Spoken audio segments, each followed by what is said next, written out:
এক নাম্বার গেল আল্লাহর জিকির, দুই নম্বরে কোরআনের তেলাওয়াত।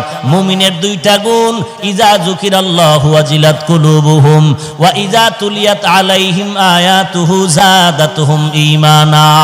দুই নাম্বার মুমিনের গুণ হলো যখন তার সামনে কোরআন তেলাওয়াত করা হবে তখন তার তার ঈমানটা তাজা হয়ে যাবে।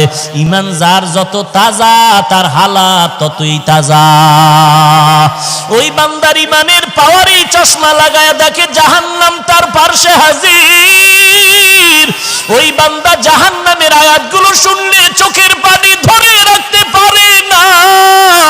ওই বান্দার সামনে জাহান্নামের তেলাওয়াত গুলো করলে চোখের পানি ধরে রাখতে পারে না। ওই বান্দা তখন জাহান্নামের বয়ান সহ্য করতে পারে না। কবরের আযাবের মুরাকাবা যারা করে তখন জাহান্নামের বয়ান শুনলে বান্দা তখন অজান্তে চিৎকার এসে যায়।